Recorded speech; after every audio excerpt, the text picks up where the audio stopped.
Здравствуйте, у нас сегодня в гостях известный археолог Российской Федерации Сарайшиковед Вячеслав Васильевич. Добрый день. Первый вопрос. Как начался ваш путь исследования Сарайшек? В каком году? Кто вас пригласил? Расскажите, пожалуйста. Я долгое время работал по средневековым городищам у нас в России. И так сложилось, что у нас создалась крепкая очень дружба с ногайским обществом и с казахским обществом. И в то время пришла беда. Она, как мне передали, была в том, что Джаик сильно разрушал святое, скажем, историческое место здесь, в Таравской области.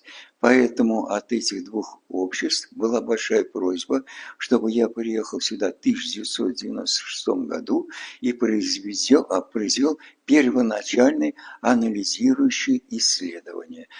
Поэтому я в то время оказался здесь, и мне предоставили все условия. Я чрезвычайно благодарен всем им за то, что они положили начало исследованию вот этого уникального памятника. Тем более к нему сразу же подключился и взял под свое подкровительство Зайнулла Самашев, известный археолог, крайне известный археолог у нас в Казахстанской республике.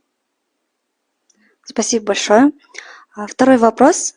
Что было для вас самым впечатляющим или неожиданным открытием во время раскопок в Сарайшике? Дело в том, что в Сарайшике было очень мало разноречивых абсолютно мнений и сведений. Никаких доказательных моментов, чтобы взять, вот о чем ты говоришь, да, и взять прям, вот взять показать. Этого не было. Поэтому, когда оказался здесь, то я увидел наглядно, как складывались в Средневековье слои, что было первым, что вторым, что третьим, что четвертым. И то, о чем здесь говорили, что городок-то был не очень большой, оказалось совсем неверно, потому что здесь встретилось много кирпичных зданий. Над этими зданиями, когда они разрушились, образовались холмы в виде курганов, в них стали хранить местные жители, да и весь Кавказ, то есть все население у нас Казахстана, западной стороны, своих близких, потому что было место святое. И там находилось много тех конструкций, подземных конструкций, которые очень редко встречаются, что у нас и в Средней Азии, что и на территории Российской Федерации. А тут было их изобилие. Совершенно закрытая была тема, потому что люди о ней не знали. А это важнейшая часть исторического процесса многих очень здесь национальностей, которые образовывали государство. Самое важное из памятников обнаружено в ходе исследований Сарайшек. В ходе исследований Сарайшик на меня произвело впечатление это административное здание и колодец, который мы нашли близ него, кирпичный, потому что у нас в России, да и в Средней Азии, они встречаются чрезвычайно редко в целом состоянии. А здесь мы нашли в этом колодце абсолютно целые сосуды, которые люди теряли и не могли их оттуда поднять. И даже нашли амулеты с текстами, которые проезжали очень-очень долго, несколько столетий там. И, естественно, тоже впечатление произвел размах здесь ремесленного производства, ремесленного.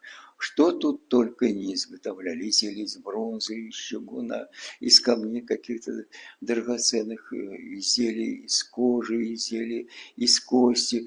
Всего изобилие, разнообразие.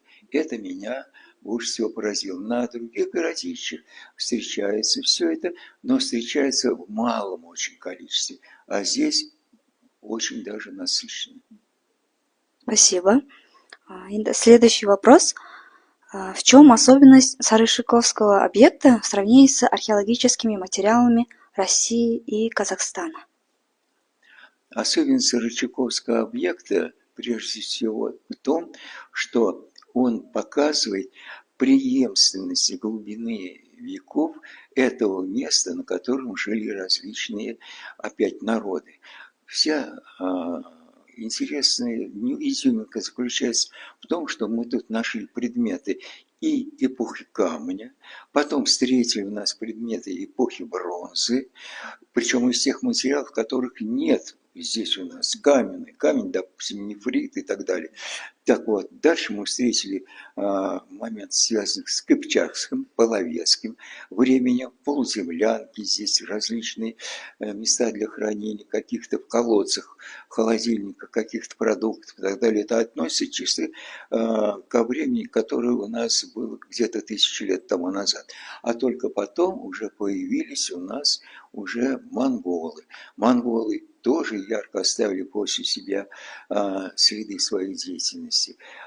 Они прежде всего положили начало здесь мощнейший пункту Северного шелкового пути, ибо мы раскрыли здесь большие сооружения в виде мощных общежитий с многочисленными комнатами, как, допустим, комплексы современных общежитий, где находились купцы в основном из Средней Азии, а также у нас в западной части. Они оставили после себя предметы и оставили интерьеры, которые говорили, что это принадлежит не только характерным чертам, вот, допустим, Сырчука, но принадлежит характерным чертам, допустим, интерьера, комнаты, очаги и так далее, и других стран того времени средневековых.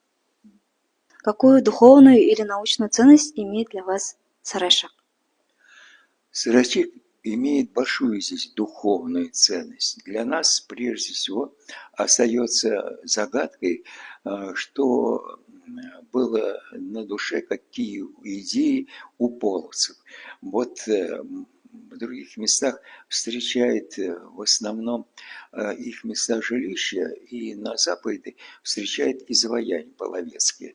А вот в обширной степи мало каких-то доказательных, неопровержимых артефактов, которые говорили о их вере. А здесь как раз мы что-то уже начали обнаруживать.